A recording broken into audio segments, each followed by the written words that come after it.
Assalamualaikum warahmatullahi wabarakatuh. Selamat pagi anak-anak ustazah semuanya. Nah, sekarang kita lanjut ke tema 9, subtema 2, pembelajaran 1, 2, dan 3. Seperti biasa, sebelum kita melakukan pembelajaran ada baiknya kita membaca Bismillahirrohmanirrohim. Tetap semangat ya anak-anak ustazah semuanya.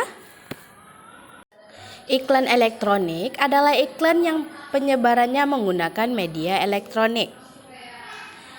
Nah, di sini ada contoh iklan dari iklan elektronik. Yang pertama ada iklan radio, televisi, iklan dari internet. Iklan radio. Radio merupakan media auditif yang bersifat atraktif.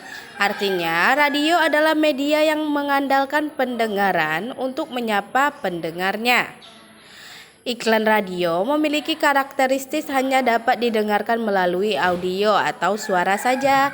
Suara tersebut dapat berupa bunyi, kata-kata manusia yang beraturan, musik, dan efek suara lainnya. Suara-suara yang tidak beraturan maupun efek suara alam lainnya. Yang kedua, iklan televisi. Iklan televisi adalah iklan yang disiarkan melalui televisi.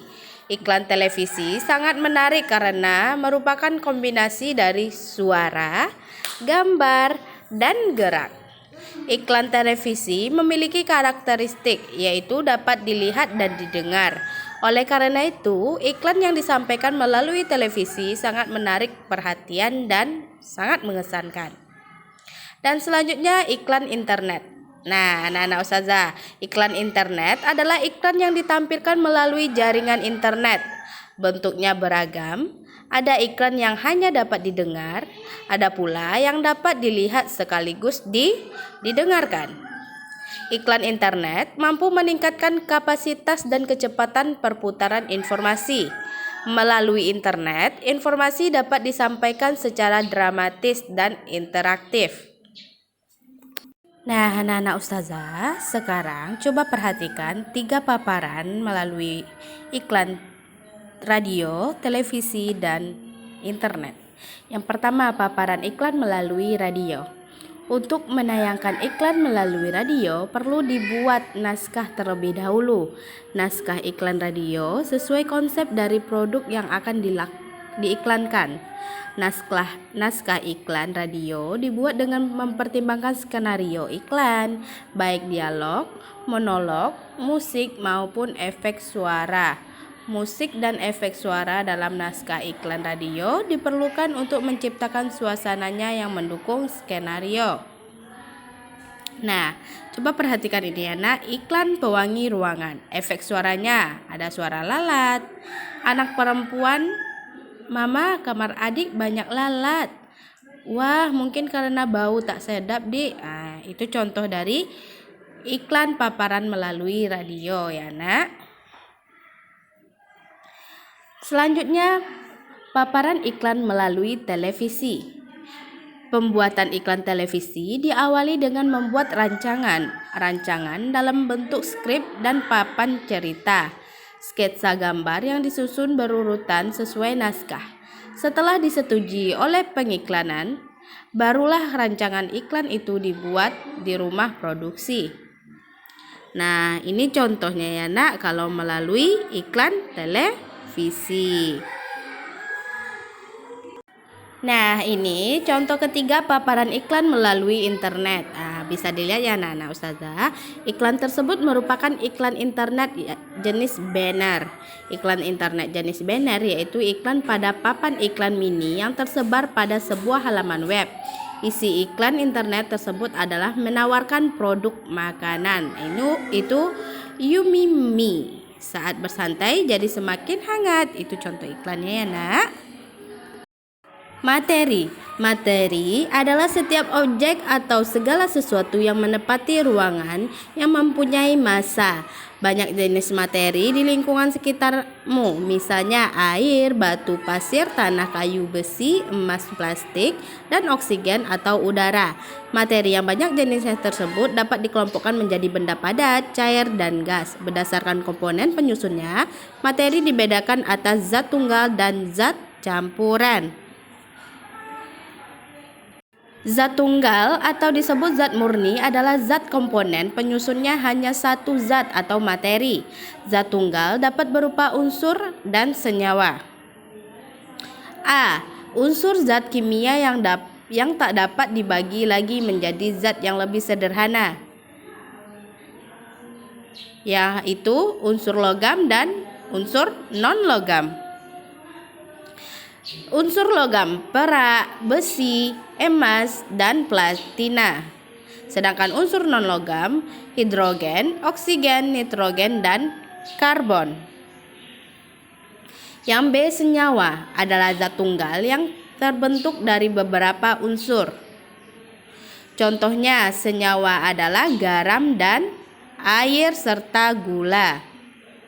Sekarang kita masuk ke zat campur. Zat campur adalah zat yang komponen penyusunnya terdiri atas dua atau lebih dari zat atau materi. Di sini ada campuran homogen dan campuran heterogen.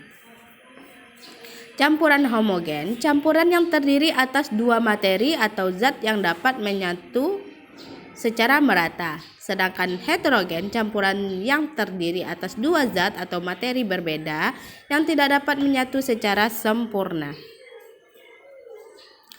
Campuran homogen, contohnya ini ada sirup, campuran gula, pewarna, dan air, larutan oralit, campuran air dan garam, dan udara, campuran gas-gas. Sedangkan campuran heterogen, yaitu air kopi tumbuk, air dengan tanah, dan air dengan minyak. Nah, anak-anak ustazah, di sini ada bagan materi. Di sini ada materi, ada zat tunggal, zat campuran. Zat tunggal terdiri dari unsur dan senyawa. Sedangkan zat campuran ada homogen dan heterogen. Di dalam unsur, logam, perak, besi, dan emas, serta platina. Non-logam, hidrogen, oksigen, nitrogen, dan karbon. Selanjutnya di senyawa, yaitu ada garam, air, dan gula. Di homogen ada sirup dan oralit.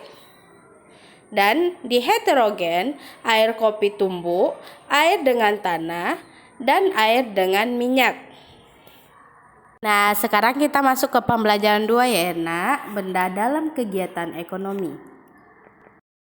Minggu pagi, Siti membantu ibu membersihkan rumah. Siti membersihkan debu yang ada pada barang-barang dalam ruangan keluarga dengan hati-hati.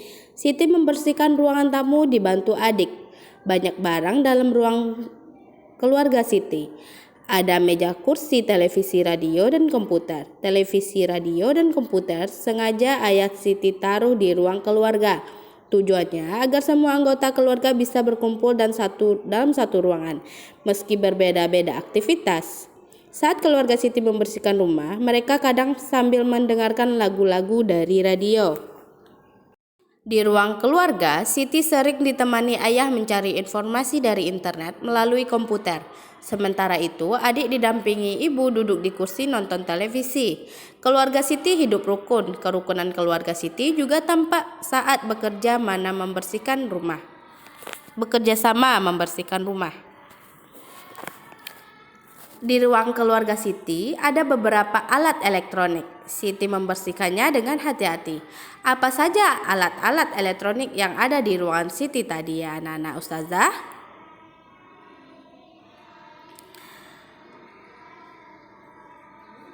Nah, tadi ada yang pertama televisi. Sebagai salah satu alat media elektronik, televisi mempunyai peranan yang sangat penting dalam kehidupan sosial masyarakat. Televisi berfungsi untuk menghibur, mendidik, dan memberi informasi. Televisi memberikan banyak informasi bagi pemirsa. Salah satu bentuk informasi yang tayangkan televisi adalah iklan. Nah, yang kedua ada radio. Sama halnya dengan televisi, radio juga mempunyai fungsi penting bagi masyarakat umum. Fungsi radio yaitu sebagai sarana penerangan, pendidikan, hiburan, dan sarana propaganda. Bukti bahwa radio mempunyai fungsi sebagai sarana propaganda terlihat dengan banyaknya pemasangan iklan yang memilih siaran radio sebagai sarana pemasangan iklannya tersebut. Iklan radio berupa kombinasi dari bunyi dan kata-kata atau voice dan efek suara atau sound effect.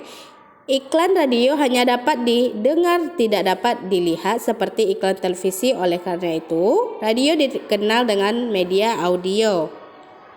Dan yang ketiga ada komputer. Seperti televisi dan radio, komputer juga sebagai media elektronik. Komputer adalah salah satu alat elektronik yang mampu melakukan beberapa tugas. Komputer mampu menerima input, memproses input sesuai instruksi yang diberikan, menyimpan perintah-perintah dan hasil pengelolaannya. Ketika dihubungkan dengan layanan internet, komputer bisa menjadi sarana promosi atau iklan bisnis. Banyak perusahaan besar, pribadi, dan pengusaha yang menggunakan layanan internet di komputernya untuk mempromosikan atau mengiklankan produknya. Layanan internet di komputer sebagai sarana promosi atau iklan dapat menjangkau wilayah yang sangat luas dengan biaya yang murah. Unsur iklan elektronik. Yang pertama ada perhatian atau attention. Iklan yang baik harus dapat menarik perhatian masyarakat umum. Dan yang kedua atau disebut dengan minat atau interest. Setelah mendapatkan perhatian, unsur iklan harus ditingkatkan menjadi minat. Apabila minat sudah ada, maka akan timbul rasa ingin tahu secara rinci dalam diri konsumen. Dan yang ketiga ada keinginan atau desire. Iklan hendaknya mencakup cara untuk menggerakkan keinginan konsumen. Dan yang keempat ada rasa percaya atau disebut dengan conviction. Untuk mendapatkan rasa percaya dalam diri konsumen, sebuah iklan harus ditunjang sebagai kegiatan peragaan. Kegiatan peragaan diantaranya seperti pembuktian atau sebuah kata-kata. Dan yang kelima, tindakan atau action. Tindakan merupakan tujuan akhir dari produsen untuk menarik konsumen agar membeli atau menggunakan produk dan jasanya. Nah, anak-anak ustazah, sekarang kita masuk ke pola lantai vertikal atau disebut dengan lurus. Ciri pola lantai vertikal adalah penari membentuk garis vertikal, yaitu garis lurus dari depan ke belakang atau sebaliknya. Pola lantai ini banyak digunakan pada tari klasik. Pola lurus memberi kesan sederhana tetapi kuat. Nah, pada gambar di depan tadi ya nak contohnya. Nah, pada pola lantai diagonal, penari berbaris berbentuk garis menyudut ke kanan atau ke kiri. Pola lantai garis melengkung. Pada pola lantai garis melengkung, penari membentuk garis lingkaran, pola lantai lengkung ular, dan pola lantai angka 8. Nah, ini contohnya ya anak-anak ustazah. Nah, anak-anak ustazah, sekarang kita masuk ke ciri bahasa iklan. Yang pertama, pilihan kata yang digunakan menarik, tepat, logis, dan sopan. Yang kedua, pilihan kata yang digunakan memilih sugesti bagi khalayak. Yang ketiga, pilihan kata yang digunakan menonjolkan informasi yang dipentingkan. Yang keempat, pilihan kata yang digunakan menunjukkan sasaran. Nah, anak-anak ustazah, ini adalah tugas untuk Ananda ustazah. Silakan kerjakan di buku latihan.